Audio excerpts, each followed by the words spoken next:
Work your ass off. There is no magic pill. It drives me crazy to go to the gym. You read 1 hour a day. I went and worked out 5 hours a day, and I was working on construction with 24 hours a day. Organize your day. Work hard. I'm here to talk about success.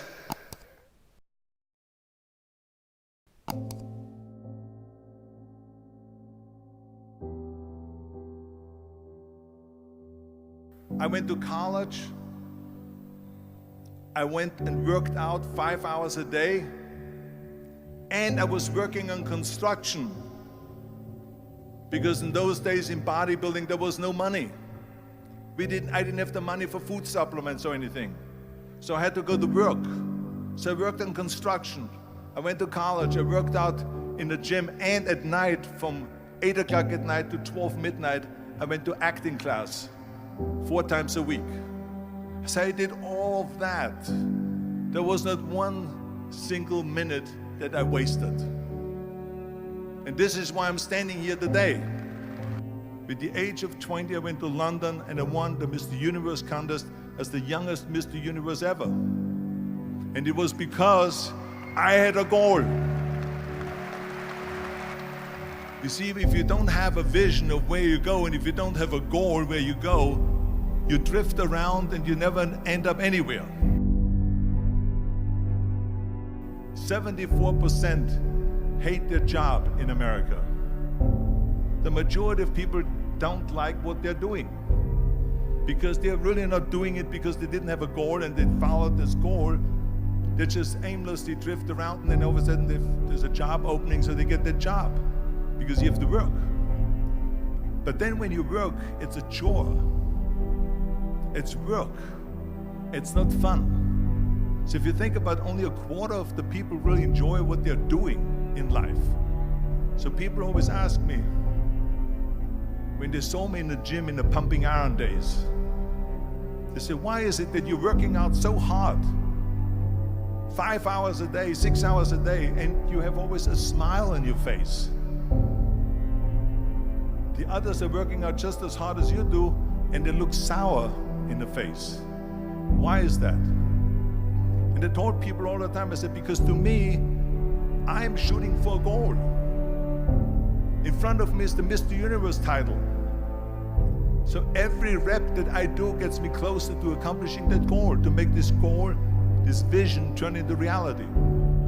Every single set that I do, every repetition, every weight that I lift will get me a step closer to turn this goal into reality. So I couldn't wait to do another 500-pound squat. I couldn't wait to do another 500-pound bench press. I couldn't wait to do another 2,000 reps of sit-ups. I couldn't wait for the next exercise. So let me tell you something, visualizing your goal and going after it makes it fun. You got to have a purpose no matter what you do in life. You got to have a purpose. And Muhammad Ali worked his butt off, and I saw it firsthand. And I remember that there was a sports writer that was there in the gym when he was working out and he was doing sit-ups. And they asked him, how many sit-ups do you do? And he said, I don't start counting until it hurts. Now think about that. He doesn't start counting his sit-ups until he feels pain. That's when he starts counting. That is working hard. And so you can't get around the hard work. It doesn't matter who it is. Work your ass off. There is no magic pill. There is no magic out there. You cannot get around. You have to work and work and work. Make sure of this and make sure of that and all that stuff. So it's work. And it drives me crazy when people say that they don't have enough time to go to the gym for 45 minutes a day and work out. Or to do something for 45 minutes to an hour a day to improve. If it is physically improve or if it is mentally to improve. Imagine you read 1 hour a day about history. How much you will learn after 365 hours in 1 year. Think about if you study about the history of musicians, of composers, how much you would know. Imagine if you would work on the business, on some business that you want to develop every day for an hour.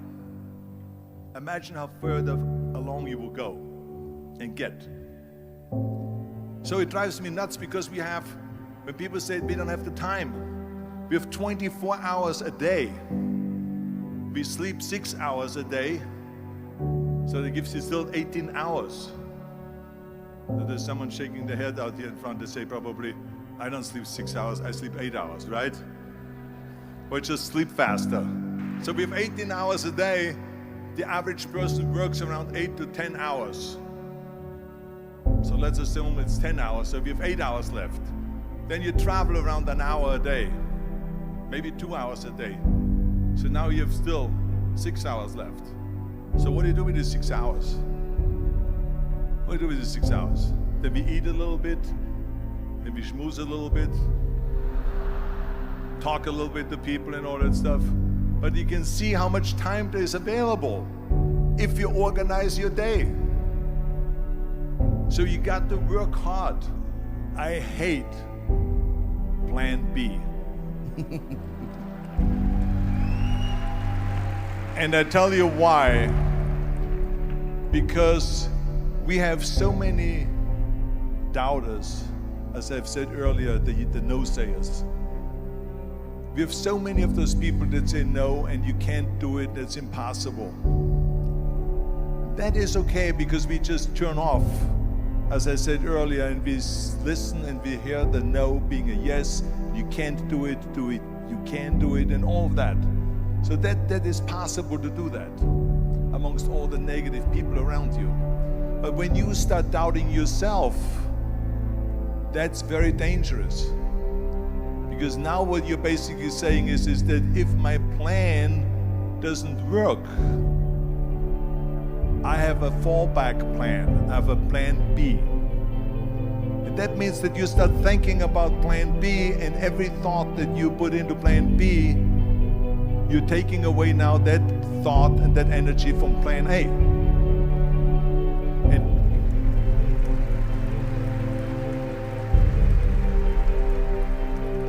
And it's very important to understand that we function better if there is no safety net, because plan B becomes a safety net. It says that if I fail, then I fall and I get picked up and I have something else there that will protect me. And that's not good, because people perform better when there's no safety net. People perform better in sports and everything else if you don't have a plan B. I'm telling you, I've never ever had a plan B. I made a full commitment that I'm gonna go and be a bodybuilding champion. I made a full commitment that I'm gonna be in America. I made a full commitment that I'm gonna get in the show business and I'm going to be a leading man. No matter what it takes, I will do the work. I will do the work over and over and over until I get it. And the same was in politics, in everything like that. So to me, it is very dangerous to have a plan B, because you're cutting yourself off from the chance of really succeeding. And the reason, one of the main reasons why people want to have a plan B is because they are worried about failing. What is if I fail, then I don't have anything else? Well, let me tell you something. Don't be afraid of failing, because there's nothing wrong with failing. You have to fail in order to climb that ladder. There's no one that doesn't fail. Michael Jordan said in one of his interviews, when they said, "You're unbelievable, you're the greatest basketball player of all times." I mean, tell me about that. And he says, "Well, you're just mentioning the successes." But he says, for me to become the greatest basketball player, I missed 9,000 shots when I was playing basketball at the NBA games. So during these games that he was so successful, he missed 9,000 shots. Does it make him a failure? No. He's one of the greatest basketball players of all times, but he failed 9,000 times. Do you get it? We all fail. It's okay.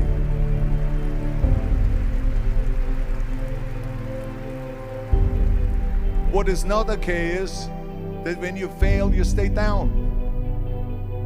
Whoever stays down is a loser. And winners will fail and get up. Fail and get up. Fail and get up. You always get up. That is a winner. That is a winner. I failed in bodybuilding. I lost bodybuilding competitions. I lost powerlifting competitions. I lost weightlifting competitions. I had movies that went in the toilet and that were terrible and got the worst reviews. And in politics, I remember I had many of the initiatives on the ballot, and we lost. My approval rating in California went down to 28%, and then it went back up again, and I won again the governorship. Hey, we all lose. We all have losses. This is okay, and this is why I say don't be worried about losing, because when you're afraid of losing, then you get frozen. You get stiff, you're not relaxed. You got to be, in order to perform well in anything, if it's in boxing or if it is on your job or with your thinking, is only happening when you relax. So relax. It's okay to fail. Let's just go all out and give it everything that you got. That's what it is all about. So don't be afraid to fail.